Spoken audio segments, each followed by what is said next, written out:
We all experience loss in life.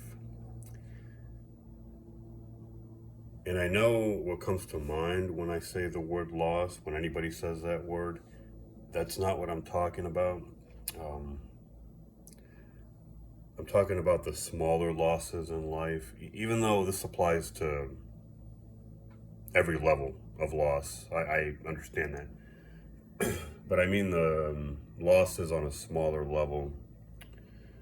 Um, let's say you've been on a run and you've had days, maybe even weeks or months, where you've been feeling pretty productive. Whatever that means to you. You've been on a roll, you've been in a sort of state of flow, and you've just been crushing it in your own head at least, or by any standard.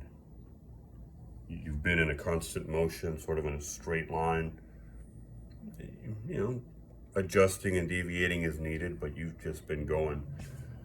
And maybe, let's say it's the weekend, and you've you feel that you've lost a few hours out of your day, out of your life, for whatever reason. I think the weekends are tough because you have expectations. Maybe if you have a busy week, and you have a weekend. In this case, for me, it's one day. Which ups the stakes a little bit.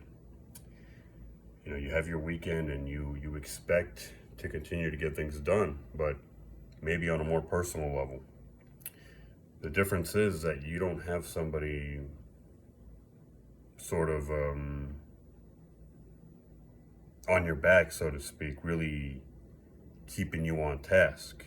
That's up to you. That's your job. And if you're not someone who's very well versed in that job, then you're going to struggle and you're going to disappoint yourself. Maybe you're not going to lead yourself properly. And if you don't lead yourself properly, how do you expect to follow yourself properly? Does that make any sense?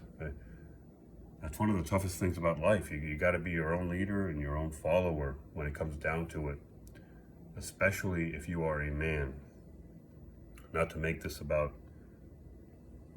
sex or gender, as the kids are calling it nowadays. You have to be your own leader, and you have to be your own follower. But on the topic of loss, you need those small losses in life.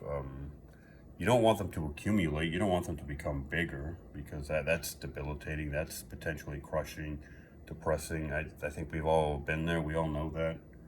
And it can kill. If losses are large enough, they can kill your spirit, your motivation, your self-esteem. But those small losses, I think well, they have to happen. They have to happen in order to keep you humble.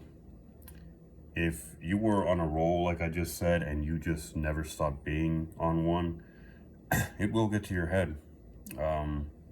That's dangerous.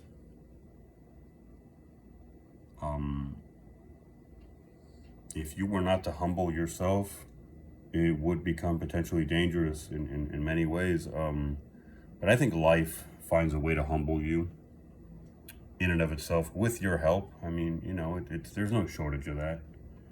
You can be your harshest critic. You can be your own harshest critic, and life, if life feels that you're getting a little too big for your britches, as they say, life, circumstances, the people around you, I mean, whatever you want to call that, I call it life. If life feels that you're getting a little too big for yourself at this moment, then it will do what it needs to do. It will humble you, and that's good. We should be grateful for that. We should be grateful for humility and for the opportunities for humility. Those small losses, they have to happen so that you can be humbled. And those small losses remind you, or sorry, they remind you to appreciate. They give you an opportunity to appreciate the wins, the good times. Because if you're always winning and you never lose, I don't care who you are, you will get to a point eventually where it numbs you. I can imagine. I've never been in that situation. I would never want to be. It makes me sick to even consider the possibility, if I'm being honest. I mean, you would have to be brain dead by then, or, I mean, the amount of numbness that perpetual success has to bring people. I mean, it's going to make you brain dead. It's gonna do some things to some degree. It's gonna do some things to you that you probably don't want happening to you. You got to have those small losses. They humble you, and like I said, they give you an appreciation for the good times, for the good moments, for the wins, and you need that. And actually, that very appreciation fortifies the humility. You know, appreciating good moments when you don't have them is a part of the feeling of humility. You know, when you're down in the dumps, it does make you feel humble to see either somebody else in good standing, another person, or remember yourself when you were in good standing, when you were doing well.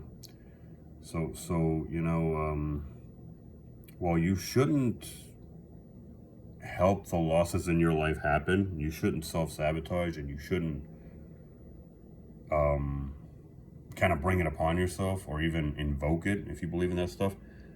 You know, because if you think about loss, if you think about failure, it's more likely to happen, whether you were superstitious or not and want to believe it.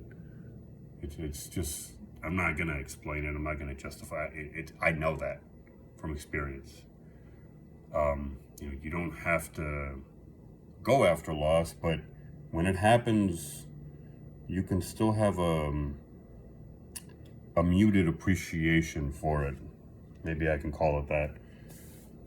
You can accept that it's going to happen, that nothing can be done about it, and you can even appreciate it a little bit. You don't want to appreciate it too much. If you look at it too brightly, you risk perhaps going after it, which